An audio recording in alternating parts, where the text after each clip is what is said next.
I found grid works of canals in Mauritania all around and different ages, I believe. And the 50-mile long one that points right at the mouth, that's a big one. And guess what? I didn't say the big surprise was there is an artifact. It's this 10-meter long item. But this artifact, there's this Russian group of, they've been doing tours there. In fact, they invited me to do one in November.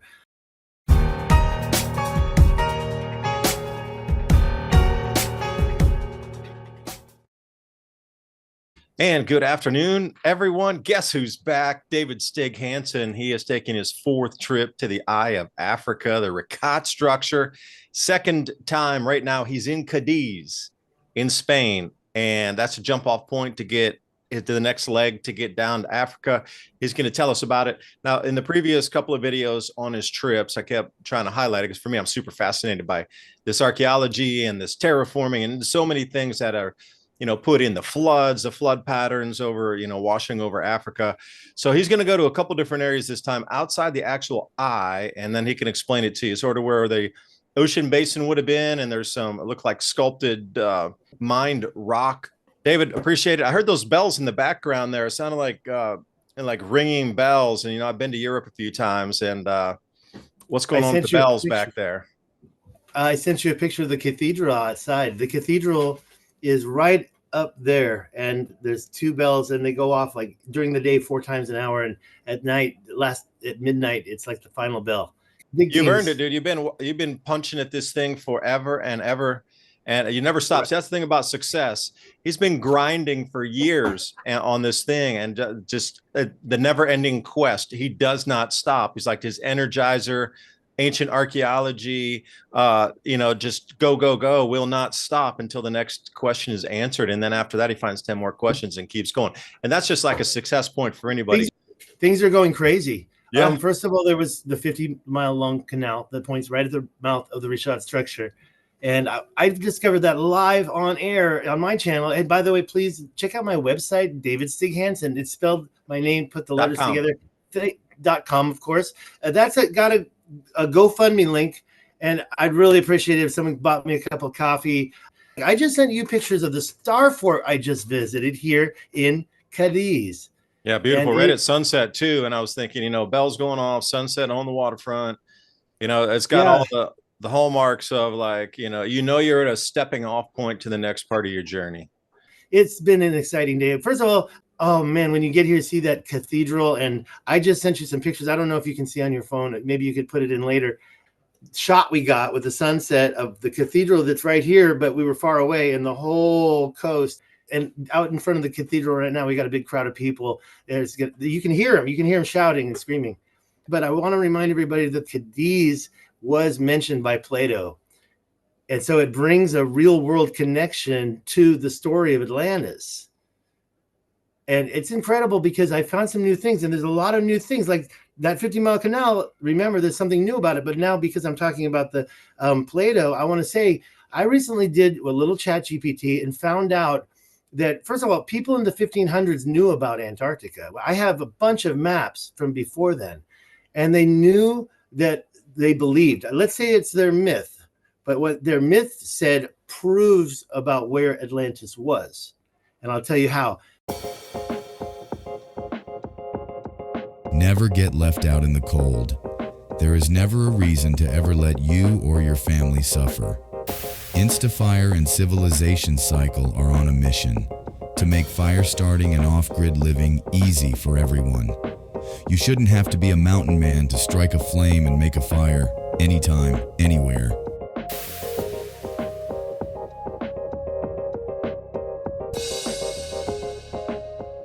First of all, the Nile, everybody knows it splits off. You've got the West Nile and what's known kind of like East Nile. So, right, in the West Nile kind of hits Lake Chad or the ancient Mega Chad. But what they used to believe was that it was coming from Mauritania area.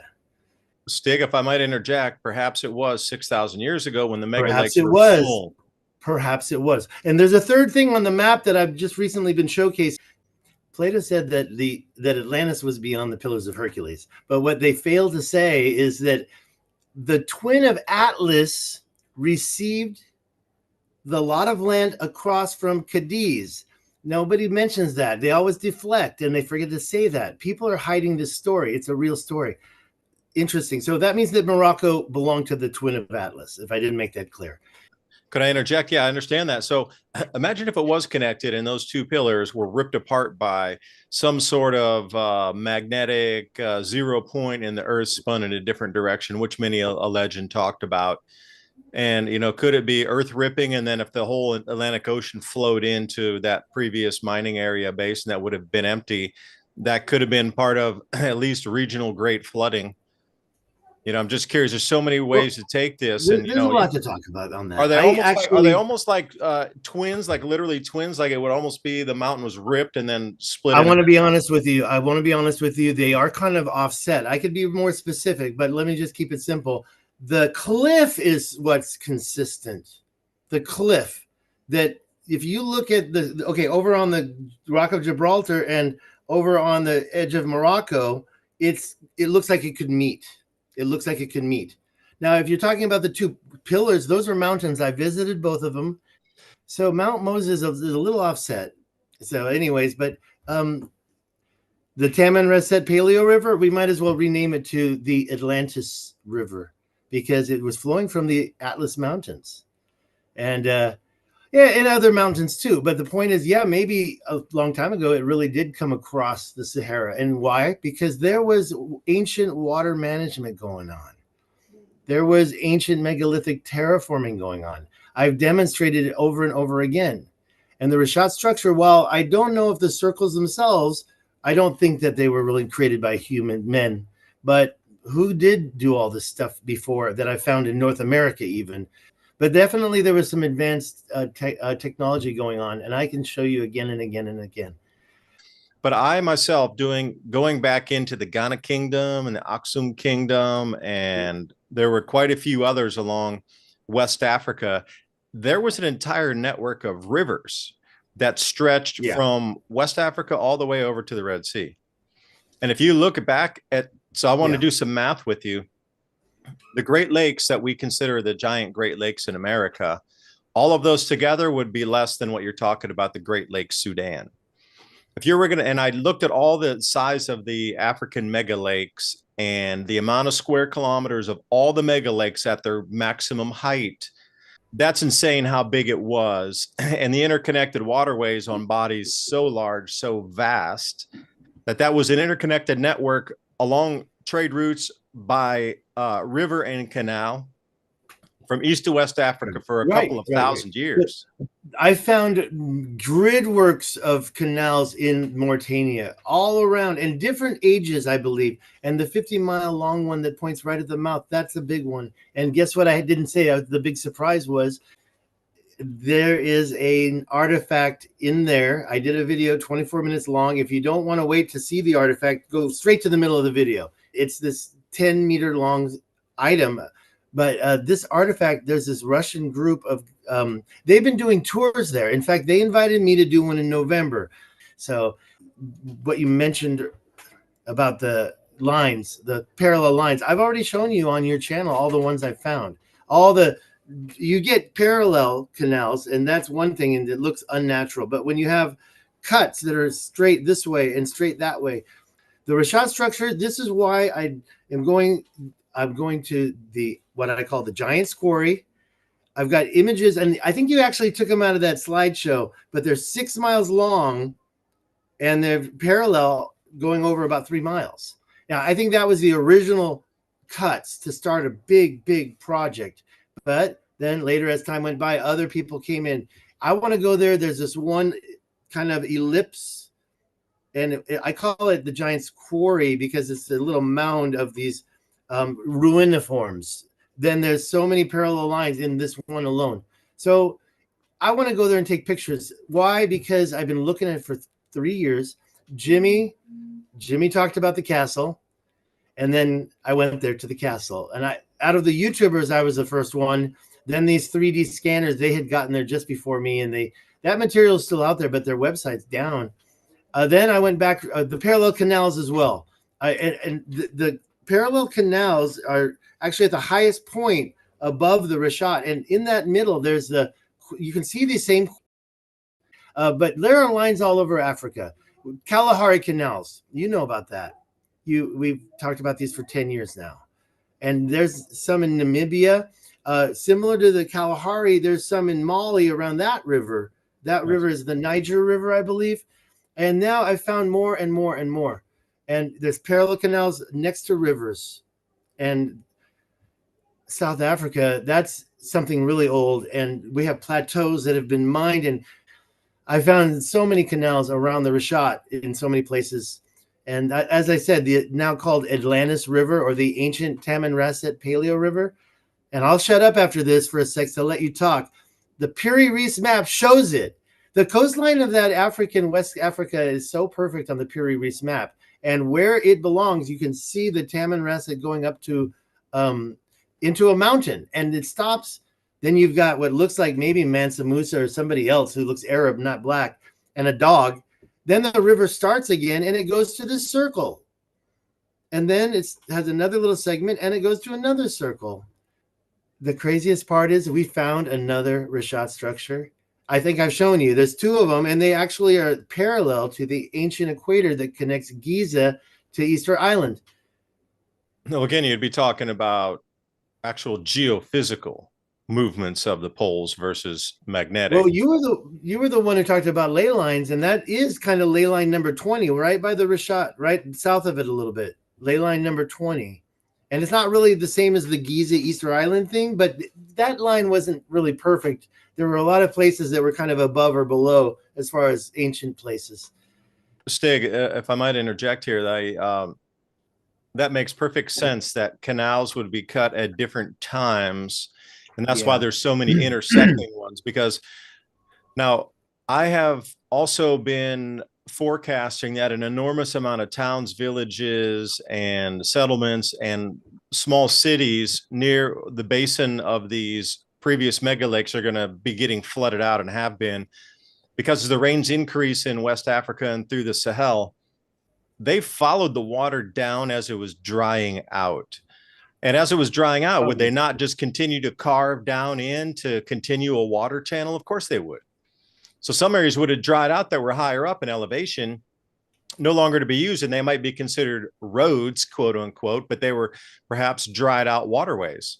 You know, you could clear those out of muck and then maybe use it for fertilizer, and then you'd have at least some sort of like pathway to go through instead of over an area cut right through. Now, these African megalakes are at the lowest they have ever been in the last at least 6,000 years. So as they were drying out, everybody was following this because they needed the water. They followed it all the way to the bottom. And the lakes are just smidgens of themselves, or like postage stamps comparatively what they were before. But now they're starting to refill with all this extra water coming down across everywhere in Africa and the Middle East.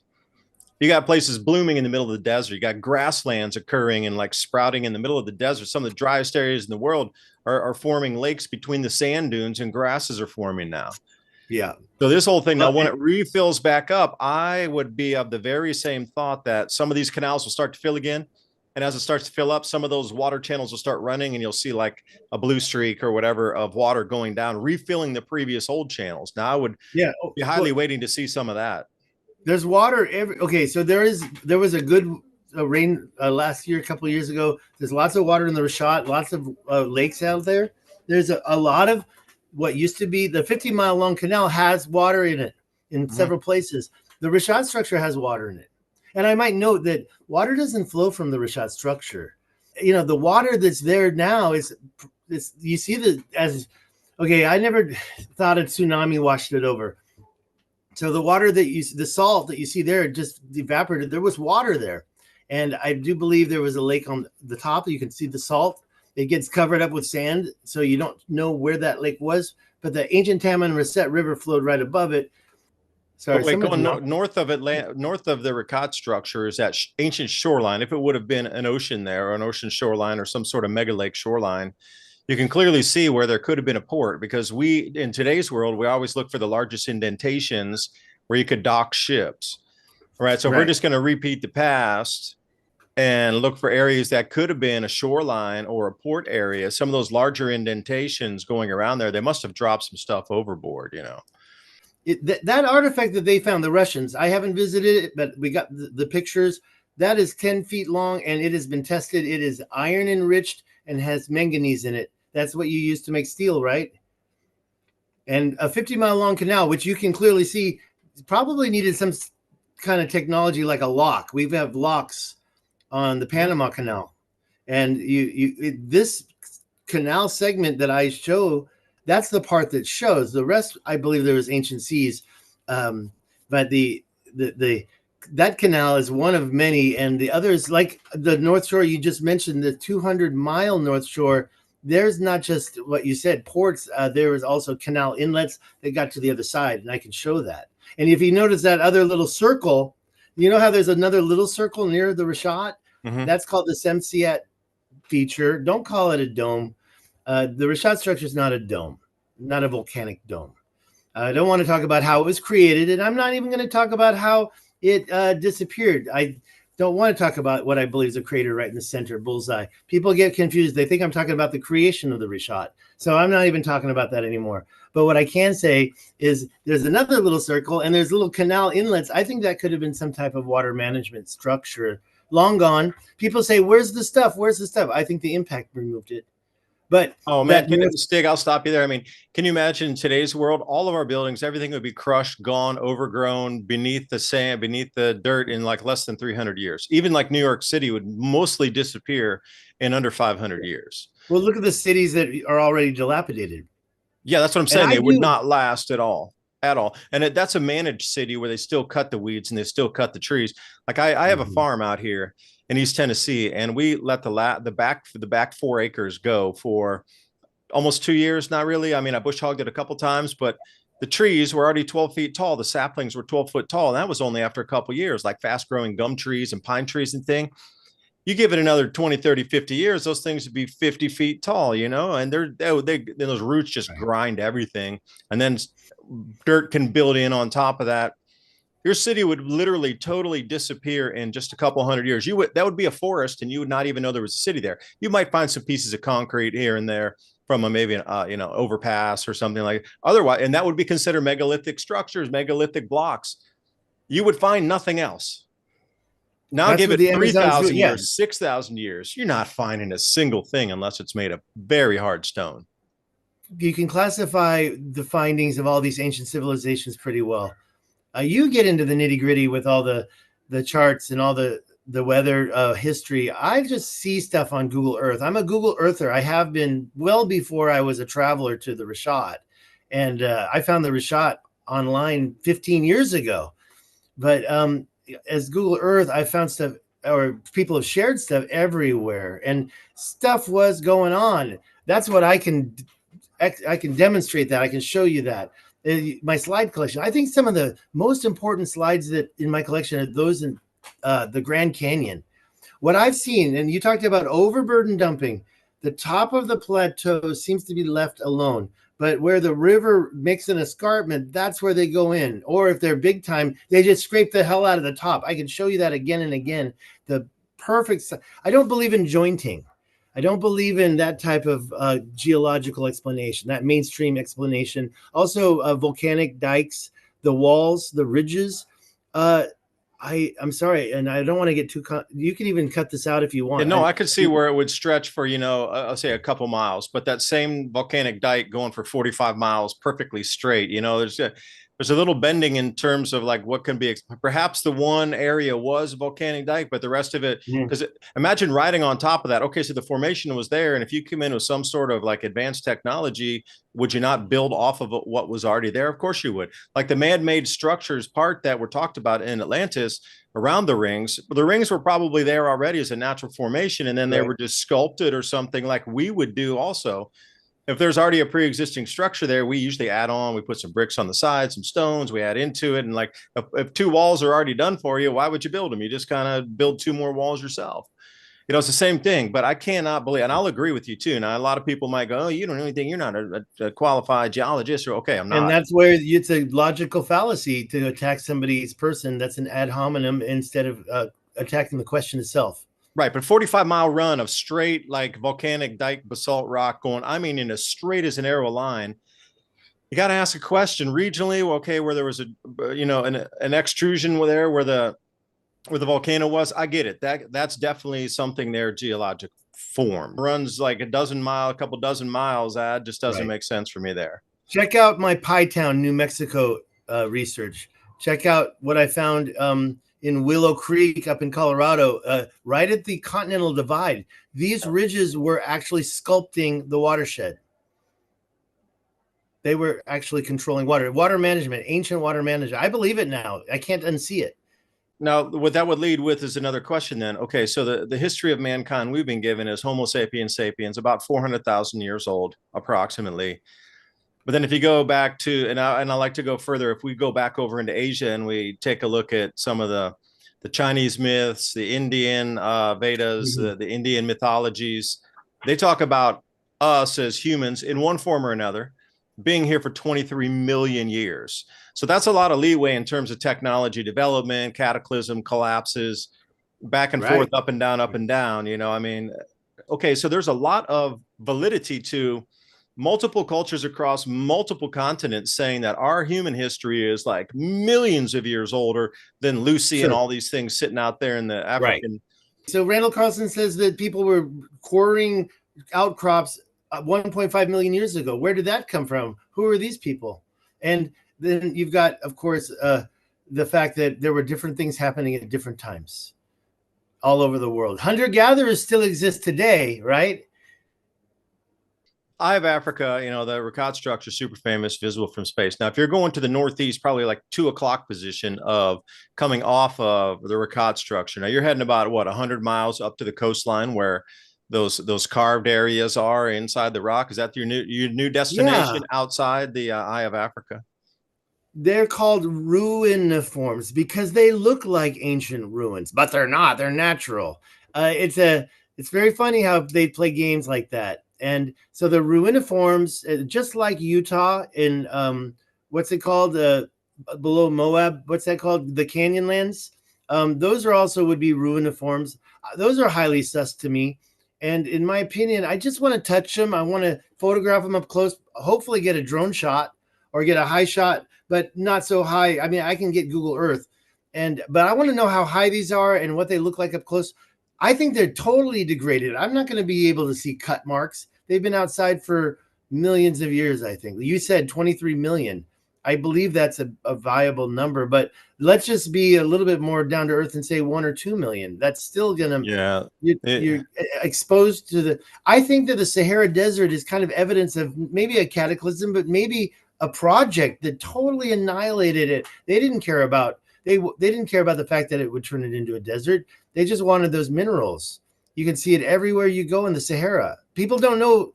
People only talk about Egypt. Why? It's a deflection. I can show you stuff in each country. Weird, crazy, big megalithic stuff. And I would say also, you know, that if there is a cycle that we're talking about of cataclysms or polar orientation, or just check your box of some cyclical largeness and sort of like cataclysm. That thing's been underwater, above water, sand blasted for 10,000 years, underwater again for 10,000, above water for 12,000. Imagine if it's on like just a great year clock where it's below for 25,000, above for 25,000, below. But I think there's smaller cycles riding in there. So we'll say 12,000, half of a cycle. Like how many times would that have been above and below, above and below, and above and below, and scraped and washed and tidal waved and moved? Like would be an enormous amount of just natural degradation to the sites just off the cyclical flooding, reflooding, drying, and all these things that go along with water and wind erosion. So to find something, if you're going to look for kind of chisel marks or petroglyphs or something, I don't know if they would still be there after that long a period of time. Of course, and I agree with you 100%, but I'm not talking about a small human-sized chisel. We're talking that 50-mile-long canal is actually like 100 feet wide and about 50 foot tall. So it's a lot of it has disappeared, and maybe there were some like in Taiwan, there's retaining walls that actually have disappeared. It seems to me that these things are etched deep enough that they're still noticeable. And I do think that somebody was making walls all over this world. So yeah, the cataclysms and the time, and I don't really believe in water erosion and wind erosion doing even now I'm questioning Joshua Tree. You know, I used to think, oh, that's the skeleton of a mountain. But now I feel like that looks like it was ice cream scoops. You know, when you see a ridge, but instead of being a normal mountain, you've got amphitheater after amphitheater, and they're at awkward angles. There's a chance, like in South Africa, those amphitheaters follow these ancient ridges for miles. And you mentioned, I was saying 13 miles long. There's one that's about almost 13 and a half. Shiprock, they have a wall in the middle, but then they have dirt compacted on both sides. And it's like, how does that naturally happen? It doesn't make sense. Because the rule is first you have the bedrock, then there's a crack, and then the magma fills the crack, and then the crack hardens, and then the bedrock erodes away. Wait a minute, come on. How does it just move out of the way and leave these sand? No. Pie Town, New Mexico. I discovered that through topographical maps. Those ridges are 12 miles long each, and they're perfectly parallel. Offset, but parallel. And I climbed up on one of them. They're like 200 foot high. It's like, wait a minute, where's the rest of the foundation that eroded away? It looks like a normal landscape. It doesn't make sense anymore. So, yeah, people pull the wool over our eyes on many levels. So what do you expect to find up there? Like, I looked at some fan, you know, it didn't look like alluvial fans, but it looked like some sort of fan formations that were mineral deposits up there right near where you're going. Are you gonna, you know, get, like I said, get some drone shots? Are you going to be able to drive down in there and take a look at the different mineral layers while you're there? Or how does this, what are you going to Well, you know, there's so many things.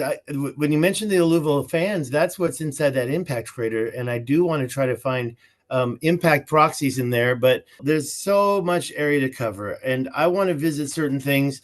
I wanted to go to the corner of the eye, Galawia. There's water there. There's a well for water sitting. I got new photos of that area, and a lot of people have been going. A lot of these real good trekkers, they've been going.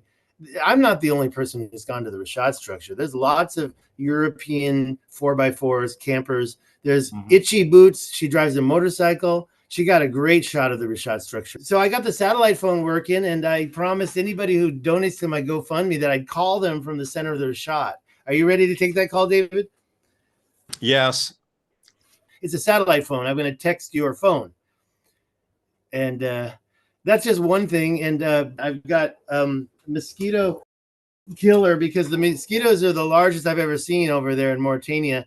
I looked up once into the sky and saw what I thought were birds flocking from the sea into inland. No, those were bats. They were everywhere. It's a huge, like millions of bats coming in from the Atlantic Ocean. I did something stupid. I left the window open in Nouakchott, the capital, and I woke up to all these big, huge, dark mosquitoes on the ceiling, and I couldn't have that. So the next trip I bought this, and this is one of those mosquito killers, but it's like the one in Taiwan where you plug in the wall, but this one is, it's got the internal battery. So I'm leaving this window open, but it's so beautiful outside here in Cadiz tonight. But if you're interested in his journey, davidstighansen.com. Remember, you can support him right over there on GoFundMe. If you have a request or you want to support this type of venture with specific targeting on something out there in terms of information search, we got a person that feels very confident going back again and again. 2025 is an exciting year. And now we're here, and this trip's happening. And Ben with the carved rock vases, the stone carved vases, that's really exciting stuff. And it's just exciting. June 20th, a Cosmic Summit. We'll see each other first there.